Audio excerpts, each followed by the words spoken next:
Hi everybody, my name is Jeff Fowler, President of the Apartment Owners Association. It's great to have you with us today. What a beautiful day it is. And today we're going to talk about 1031 exchange fundamentals. And we're going to bring in an expert to talk about that. And before we get there, if you would like closed caption and you're watching this live right now, you can go to Facebook and catch it on Facebook with the captions.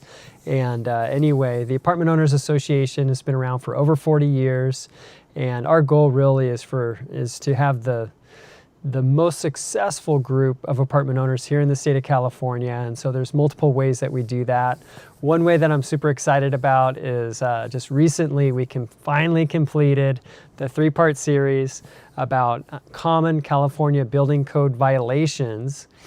And this is exclusive to AOA members.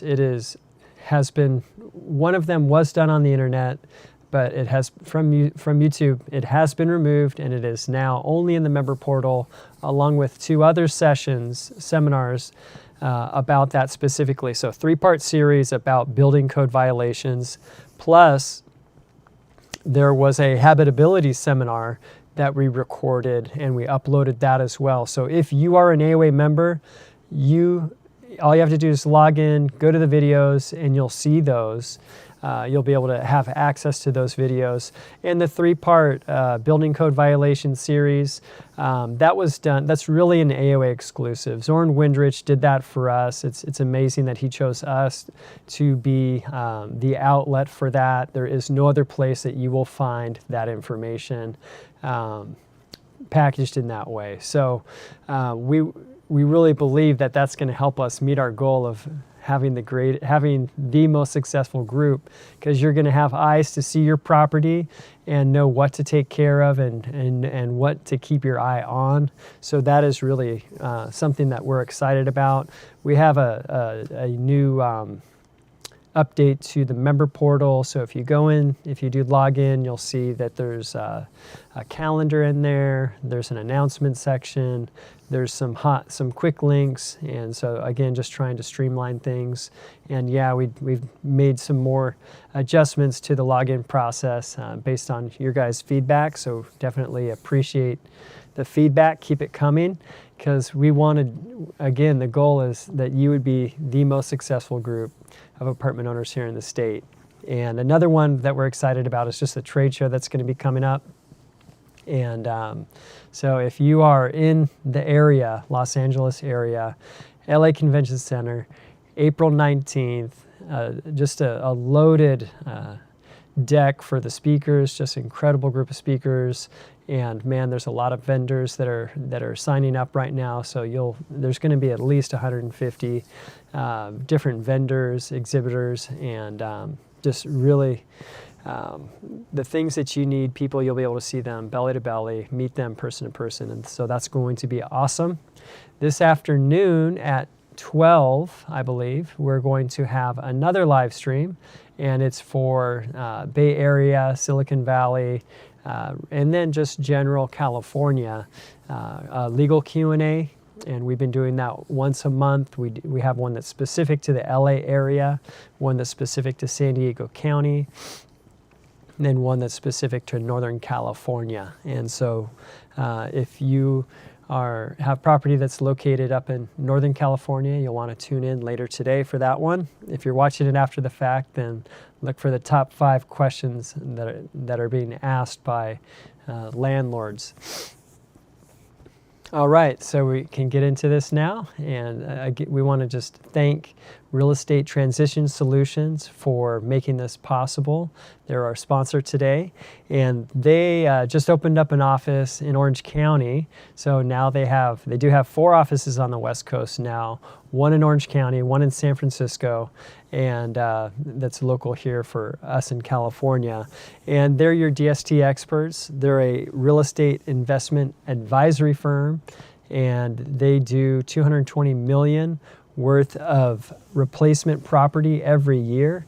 And they have been just helping so many people over the last couple of years from what we've seen. And anyway, so they're our sponsor, and our speaker today is a partner at Real Estate Transition Solutions, and he has a background in accounting, CPA, was an auditor with PwC, and he's been with Real Estate Transition Solutions for 6.5, 7 years now, I believe, and he works with educating real estate investors. He works with the marketing, operations, and anyway, so it's my pleasure to introduce our speaker today, Austin Bowlin.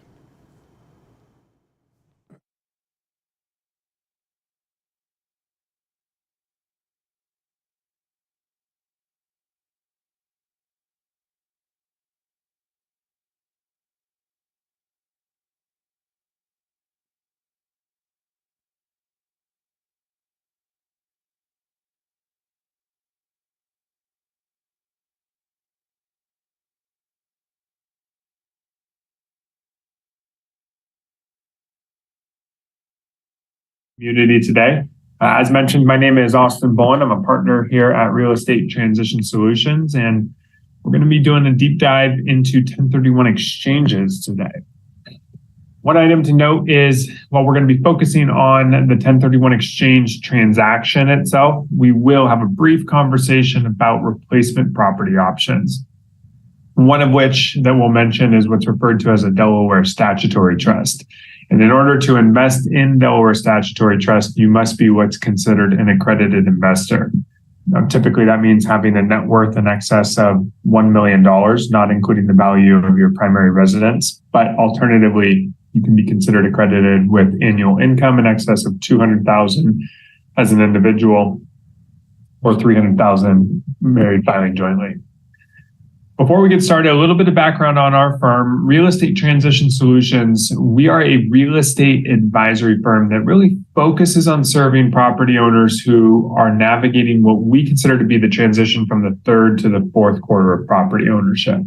What we mean by that is, property owners often are going through the years and decades of ownership simultaneous to their aging themselves, the decades of life, and the changes in the objectives that they are prioritizing and focusing on as they go through those decades. So, commonly property owners are going to, as they reach their 60s, 70s, 80s, start to place an increased emphasis on generating stable, predictable income, diversification, lowering their overall risk profile, focusing on preservation of capital, starting to really think about and then plan for and stage for estate planning and transitioning to a surviving spouse or to beneficiaries.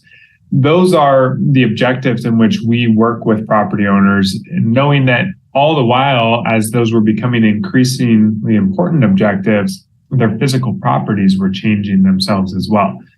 Fortunately, with the 1031 exchange, we have the ability to rebalance and reposition real estate to make sure that the property someone owns, the real estate investments they have, are consistent with their objectives. The firm was founded just over 20 years ago by my father, Roger Bowlin.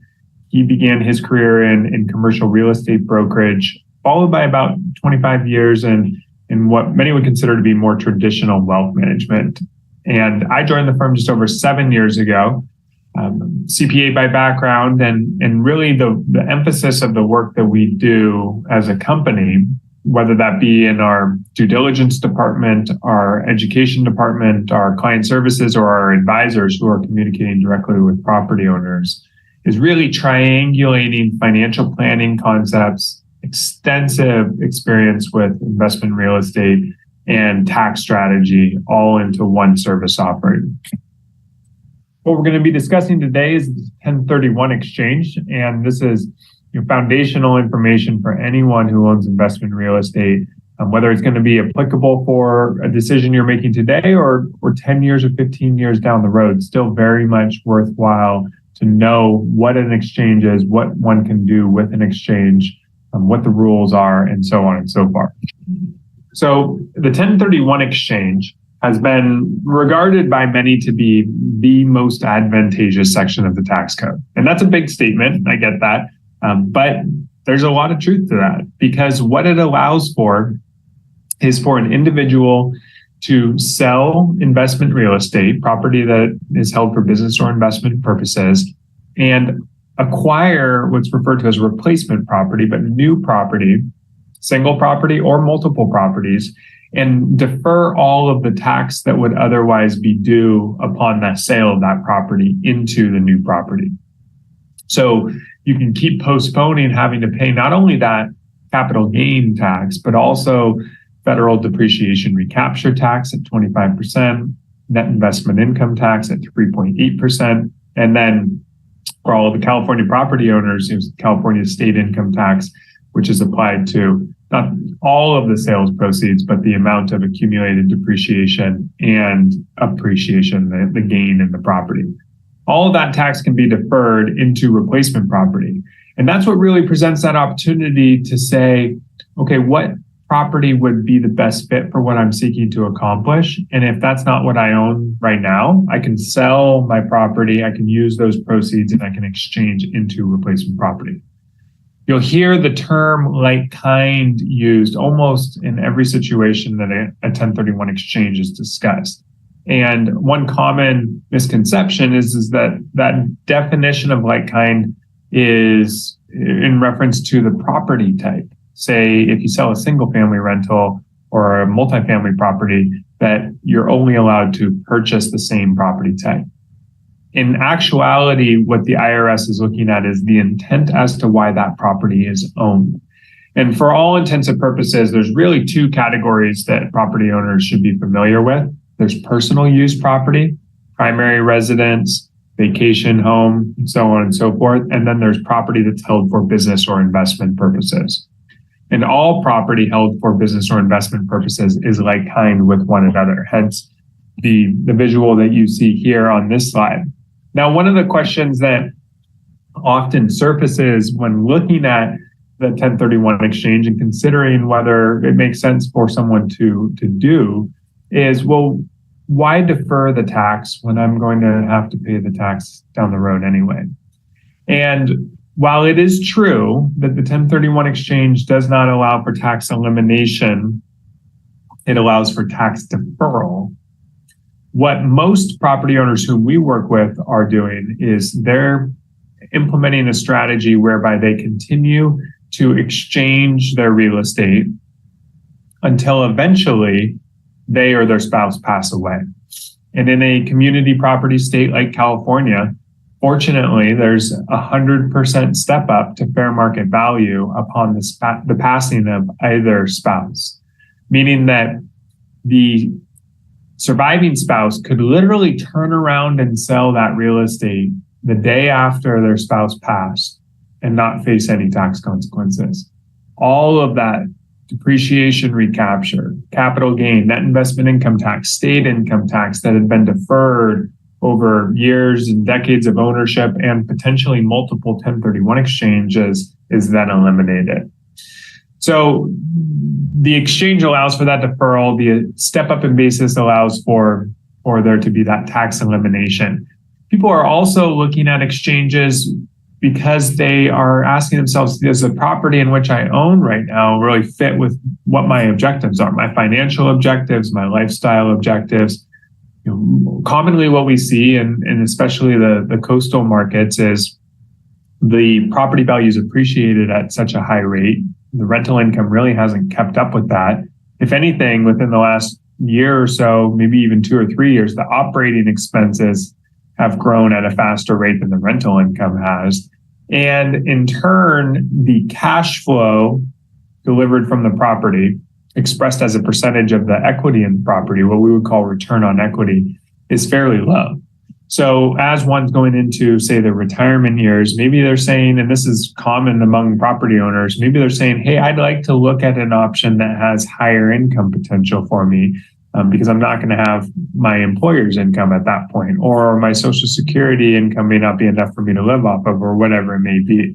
Also looking at passive replacement property options because maybe time management is a high priority for that property owner, wanting to have the flexibility to travel, to spend time with children and grandchildren and the like. I'm preaching to the choir to say that management of investment real estate, whether direct property management or even oversight of third-party property management, is very time consuming. What you see here is an overview of some of the considerations that are commonly taken into account and should be given thought when asking yourself, does an exchange make sense?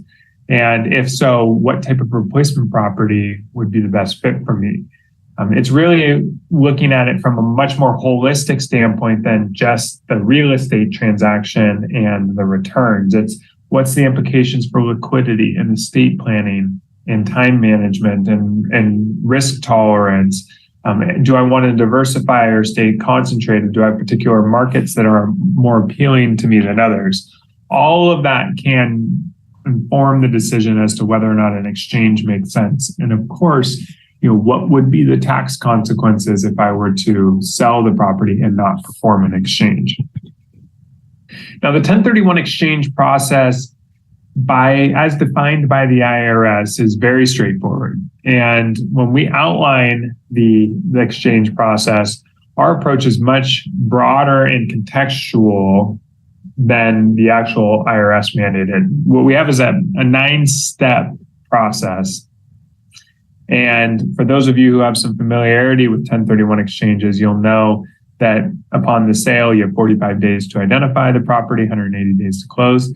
You're not even seeing those steps on this particular slide. They will be on the next slide as we go through steps 5 through 9. But from our standpoint, what it really begins with is knowing the information, having the information available to make an informed decision. So first and foremost, what's your tax liability? What would be the tax consequences if you elected to sell and not exchange? What would be the tax consequences if you elected to sell and do a partial exchange? Exchange, say, most of the proceeds, but pay tax on a piece of it.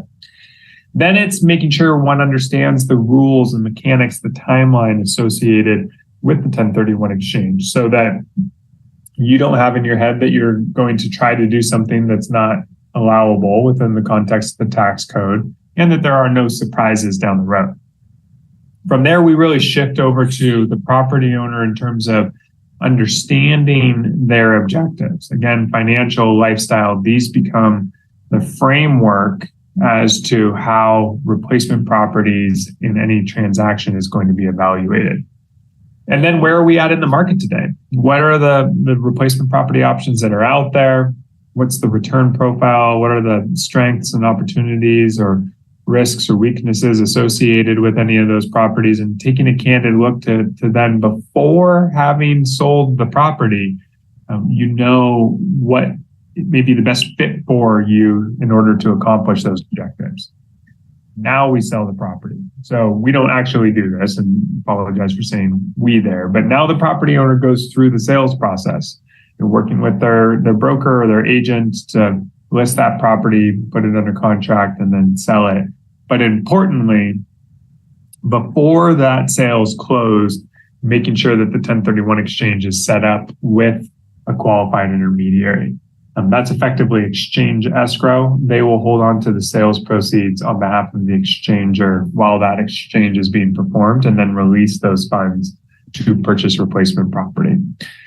Once that sale closes, now we're in the standard 45 days to identify replacement property, 180 days to acquire replacement property. And then once that has occurred, you want to make sure that your tax preparer is familiar with what occurred and has all of the necessary information to report the transaction. A couple rules that are important to know. We touched on the like kind requirement, the role of the qualified intermediary. That is legally required in order to have what's called a safe harbor exchange. You do have to set that exchange up with the QI, qualified intermediary, pre-closing. You can do it anytime after escrow is open. The taxpayer on title, the legal ownership of the relinquished property, needs to be preserved through the exchange and purchase the replacement property.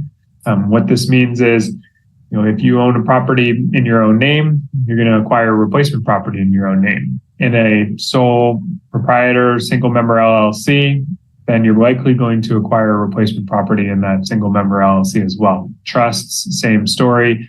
If you have a multi-member LLC or a partnership or something to that effect, and you want to go separate directions, or you may want to exchange into different properties, or one may want to pay tax, another do an exchange, reach out.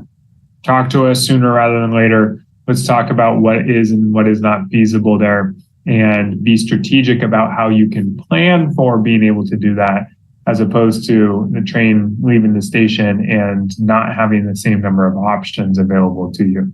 So we'd be happy to have a conversation with you as it relates to co-ownership arrangements, even if a sale and exchange may be 2, 3, 4, 5 years down the road.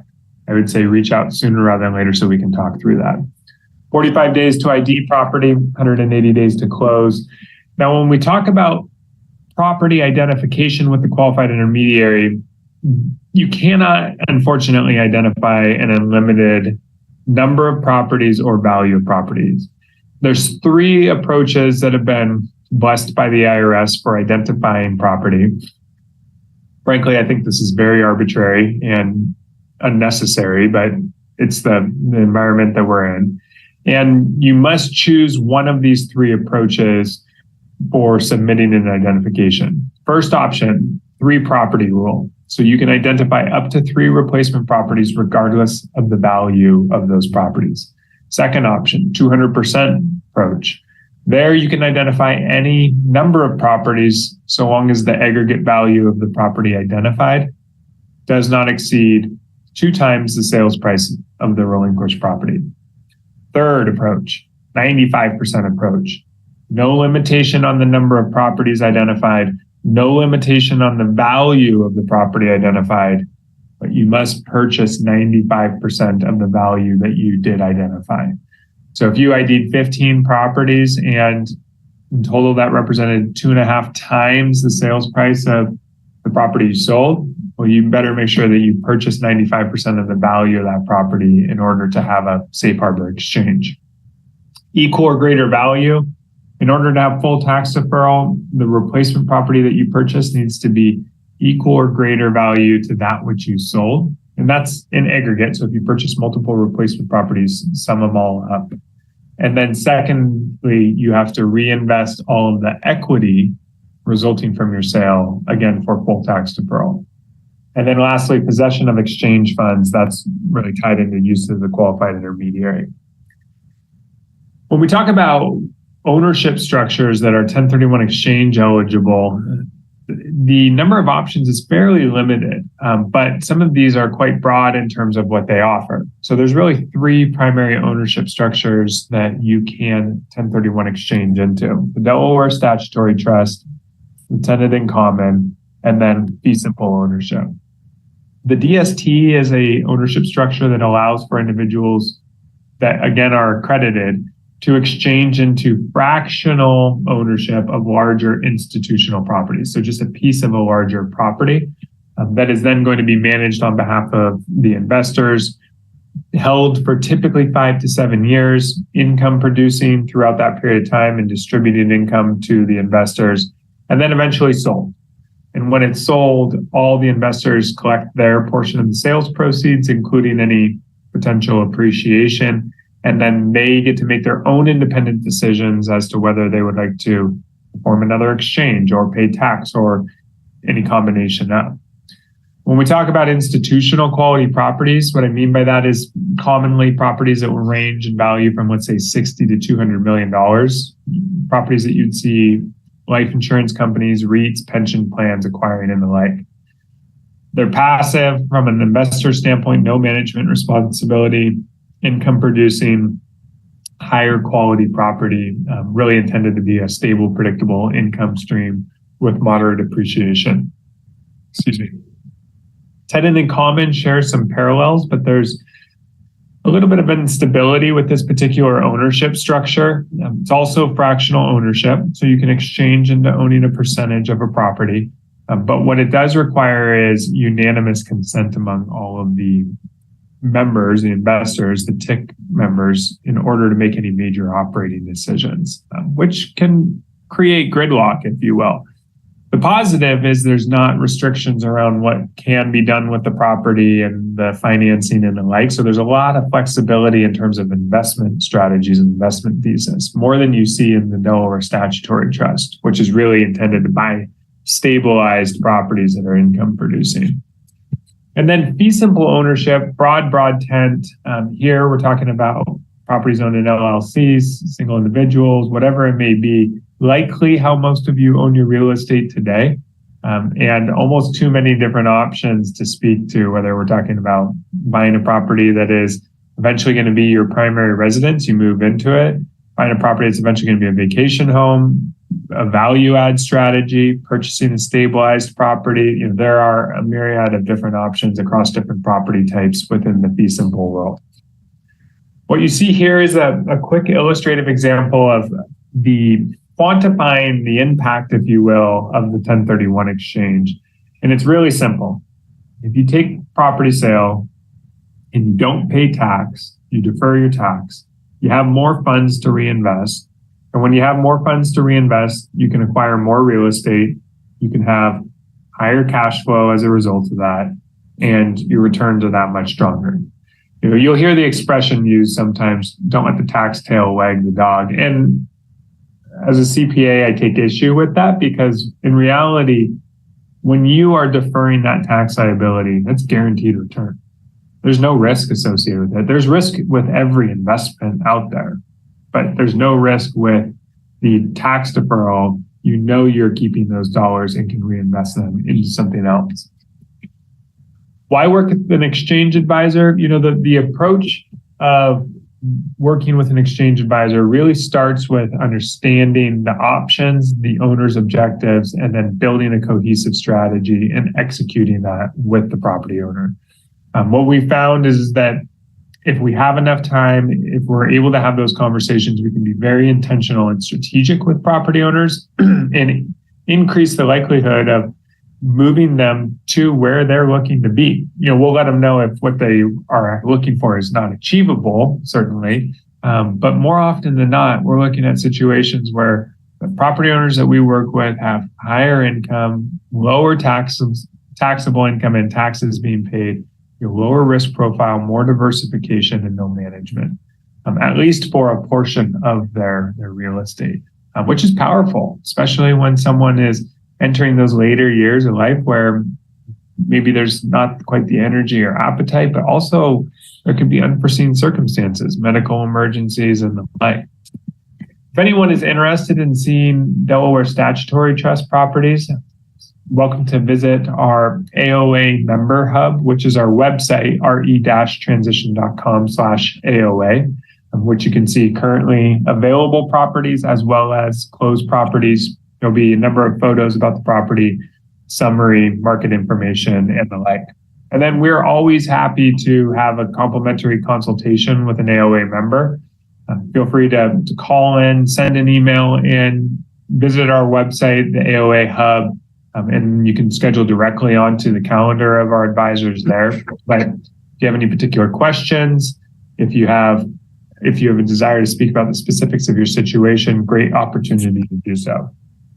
And then a number of other educational resources, our guides both to understanding 1031 exchanges, investing in Delaware statutory trusts, and then webinars, as you all are probably aware, are an ongoing near weekly process for us, both through AOA and then hosted on our own site as well.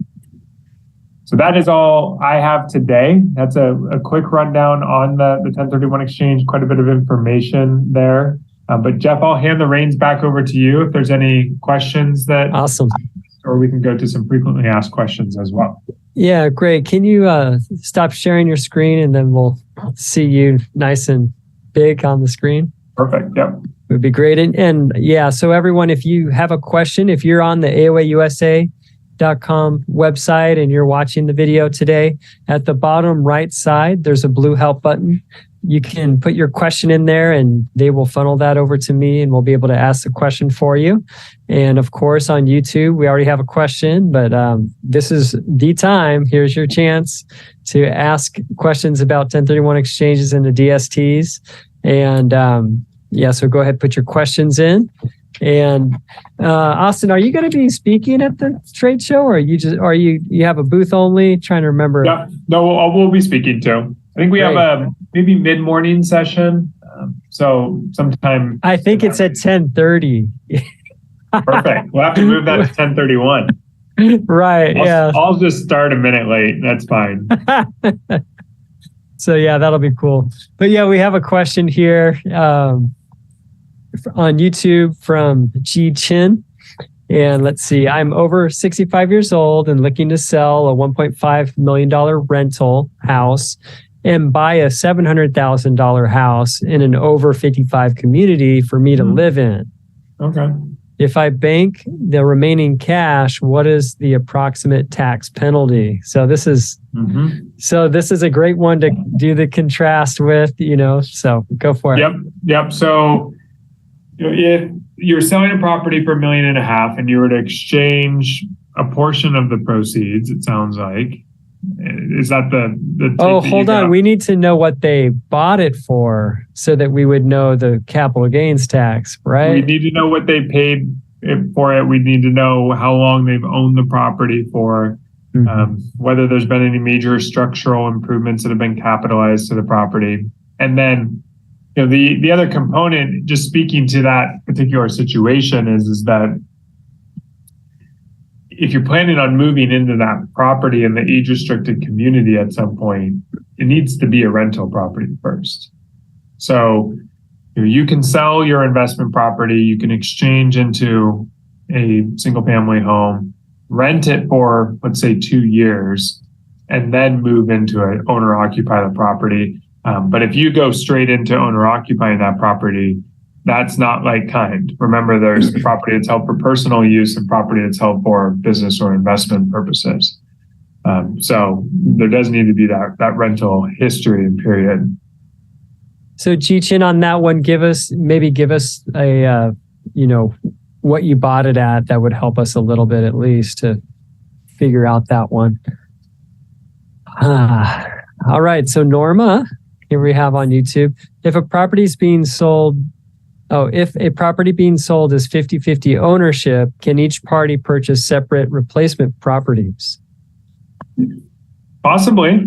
And what it depends on is whether or not 50% ownership, 50-50 ownership is 50-50 ownership in an LLC together or a partnership or an S Corp, any co-ownership structure, or whether it's in a tenant in common. If both individuals or entities are listed on title of that property and there's not a partnership return, like a 1065 partnership return done for the property, and you're not reporting your income from the property through receiving a K1 and then putting that on your tax return, you're taking your portion of the property and reporting it directly onto your Schedule E.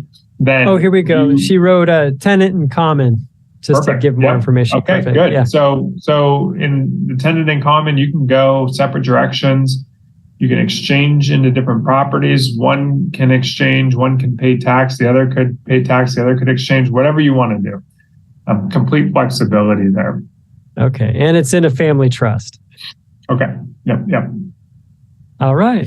There we go. Well, thank you, Norma, for the question. And then Ji Chin purchased. Okay, they're still putting in the, still getting the comment in there.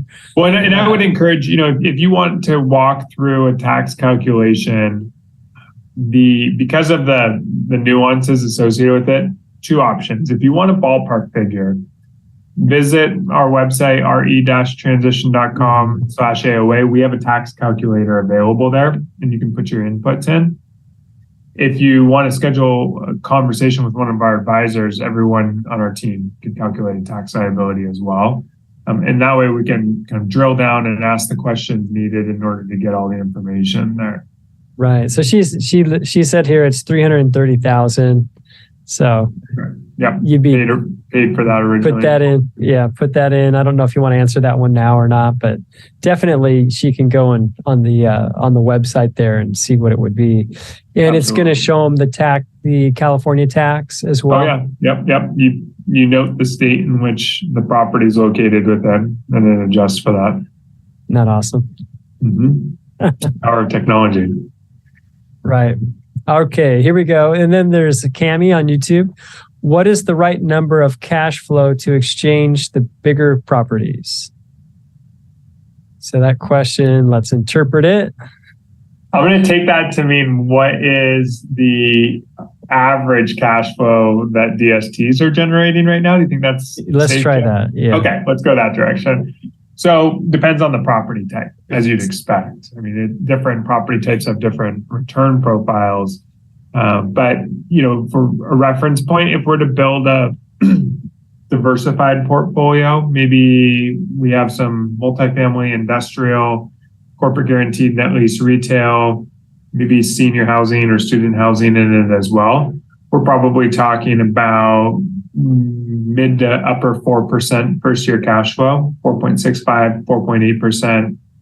That should grow year by year. And then there should be appreciation alongside of that as well. Some property types are going to be more in the 5.5% range. Not necessarily higher risk profile. Sometimes it's just how the return's structured, right? So you could take portfolios of corporate guaranteed net lease retail, think CVS's, Walgreens, Kroger groceries, Tractor Supplies. You're usually in the DST, we see 12 to 20 of those properties packaged together. That might have first year cash flow in the 5.25% range, which is compelling, but it doesn't grow as fast and it doesn't have as much appreciation potential. Multifamily, Class A multifamily may be in the low to mid 4s, but much more growth potential behind that. Right. And Cammie, what she said here, I'm just keying in on this word bigger property to exchange. So maybe she has a bigger property, but the beauty of the 1031 exchange into a DST, one of the beauties, it doesn't matter how big your property is because you get the funds are going to be invested into a large property that's, enterprise. What do you call it? Enterprise? Institutional quality institutional grade property. Or diversified among many different ones too. Right. Yep. So that's that's a good question there. Yeah, so you would just recommend that they diversify it out among several different property types, and we always say just stick with multifamily. Well, and that honestly, but you can do all of it. You can do all of the property type that we weight the most toward. Yeah, we allocate the most toward, and with good reason. I mean, you got such strong demographic trends behind the need for housing right now.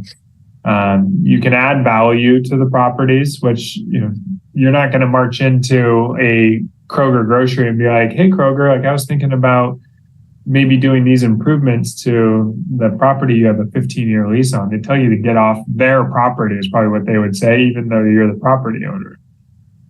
So you can add value to physical improvements, leasing strategy, et cetera. Financing's attractive, more attractive than other properties because in part it's subsidized through Fannie and Freddie by the federal government. And it also can adjust rents on an ongoing basis to capture inflation, which is great. I mean, we need to have a growth component in every portfolio we put together, even if someone's 85 years old. Now, the younger you are, the more you need that growth because when we look at the concept of preservation of capital, that's not investing $1 today and 7 years later getting $1 back. That's making sure that there's at least sufficient appreciation in order to preserve one's purchasing power. And the reality is it's proving to be that case. I mean, we have a DST right now that about $4.5 million of clients' funds invested in. Maybe that represented 8 to 10 clients, somewhere right in there. And it was held for 2.5 years. It was down in the Southeast and is being sold and has 54% appreciation in 2.5 years. We're never going to talk to owners and say that's the standard. That's what we're trying to get to. We're instead saying hey, we want to have a minimum of 4 to 9% annual appreciation.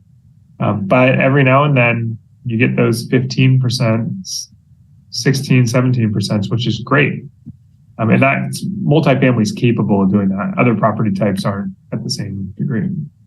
Can you talk to us about just the difference? Some people, they own their property outright, whether they're able to take that amount and leverage it and take on debt into when they transfer that into a DST, or kind of what that would look like? Yep. So, this is always a conversation we have whenever working with California property owners because of the state income tax and the fact that, no surprise, but California taxes all income regardless of whether it's earned in California or not. And what that means, why that's important here, is because if you own a property, say you own a single family rental or multifamily property, and you have owned it for a long period of time, so you've largely depreciated the property, and you have no debt associated with it or a low amount of leverage. With the DST, what you can do is you can exchange into replacement property that does have leverage associated with it, usually a conservative amount. So think somewhere in the 30 to upper 40% range. Rarely is it exceeding 50%. And the reason why one might consider that is because that's going to mean for every dollar of equity invested, if we're talking about 50% loan to value to keep the math simple, you're acquiring $2 of real estate. And if your exchange requirement, remember, you have to purchase equal or greater value to have full tax deferral. If your exchange requirement means that you sold a property for $1 million and you need to purchase a property for at least $1 million, but you end up purchasing a property that is $2 million of value, that additional property value you acquired, and that's going to be acquired by virtue of taking on debt, that's all new depreciable basis for you. And that's going to then, from that point forward, start sheltering a greater portion of the income that you're earning from that property from being subject to not only federal income tax, but state income tax as well. And the analysis that we always love to see when it plays out this way, which is frequently, is when we're looking at a property that someone owns, we're working through with them what their current income is, what their current depreciation tax sheltering is, and we see, oh, okay, so let's go back to that $1 million property. It would not be surprising to see that property have $30,000 of annual income, not gross rental income, but actually net income for the property owner, and maybe no depreciation. So all $30,000 is taxable. Going through what we were just talking about, Jeff, and doing that exchange into a leveraged DST, now post-exchange, you might be looking at, let's say, $48,000 of annual income. So we went from 30 to 48. But then your taxable income, which was also 30 before, is now down to 18 or 20. So you're making more money and you're paying less tax at the same time. When that happens, it's kind of like, wow, case is pretty strong here. And you don't have to do anything from a management standpoint. And you can transition these to your children or your surviving spouse easily without them having to make a lot of decisions. It's a natural. It's not for everyone. It's not the perfect option for everyone, but that makes a pretty compelling case there. Okay, so we have another question here. And if you have a question, now is the time to ask. This may be the last question we take. If there are no others submitted here in the next couple minutes, we have Saye on YouTube. I exchanged into a property in September of 2021. So you did a 1031 exchange, bought another property. Do I have to wait until September of 2023 before I can exchange for another property? Exchange was from California to Texas, and now they want to go back to California. Okay. Not necessarily. I think that it all depends on what the intent behind the decision to sell that property within a relatively short period of time, but not necessarily an alarmingly short period of time. If you bought a property in a different market and you're looking at it and saying, hey, this is for an investment purpose, and the environment changed or you executed your strategy and you were done with it and you've owned it for over a year and you want to sell it and exchange it again, I think you're A-okay doing that. Great. That intent piece. And also, that's not the first time I've heard that. And really, like, many of you may be thinking of leaving the state. And just one of the things you really need to consider is, do you have friends and family where you're moving? Because if you don't, it may be very difficult to kind of assimilate into that new environment with other people being maybe not being friendly, or everybody already having a life and already have relationally being full. So those are just a one thing that I think people really need to consider, because when I see people moving back, it's that relational aspect that gets people. Yeah. So good point. And but yeah, it looks like, okay, here we are. Okay, when invested in DST, can you exchange it back to a multifamily apartment again? I love that question. Mm-hmm. You definitely can. Yep. So when that DST property is sold, again, on average, that's a 5 to 7 year hold period. You can exchange into any property you want. Of course, you could exchange into another DST, and many do, but you can absolutely come back into the local market, buy something that you want to manage yourself or use third-party property management. You have all the options available to you. So that's great. Let's say you're inheriting it from your parents and you don't want to do the management today because you have a career.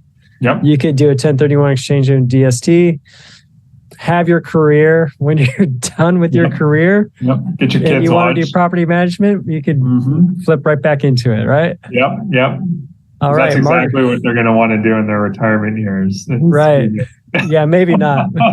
Well, they finish their career at but they do have. But your point is right. They have more time. They've gotten, maybe the kids have been launched. They're off to college, or in their 20s or 30s, and then they have a little more availability. So maybe looking for a project. That could be part of it too. Some people like to tinker and have a purpose like that. So yeah. Okay, Margarita. How many properties can I invest in with a 1031 exchange? No limitation. There are limitations on the number of properties that can be identified if you use the 3-property approach. But there's no limitation on the number of properties you can actually purchase. It's wide open. Great. All right. So well, thank you guys. I think that we'll wrap it up. Thank you for the good questions this time around. And Austin, thank you for always just sharing with your expertise with us. And thank you for the website. We do have the website listed there. And it should say re-transition.com/AOA. Yep. It should say that, but it doesn't. But anyway, so if you put that in, it'll help. Not you, but yeah, that's right. It's a great resource for folks. I mean, it's all right. That way you'll get that. You'll figure out what the tax liability would be and what you could possibly save with exchanging into a 1031 and potentially using the DST as the option to do it. Yep, that's one option. Absolutely. Yep. Jeff, always a pleasure. Appreciate the opportunity to share and look forward to speaking soon. And you guys, if you are in the LA area, AOA does have a brokerage. We're actually a brokerage before we ever were an association. And anyway, so we do have some brokers here. If you're interested in getting a free property valuation, that's just part of being a member. That's something that you can do. And anyway, thank you, Austin, once again. And thank you, everybody. And then 12 o'clock, if you guys are available, we'll see you at 12. Take care, everybody.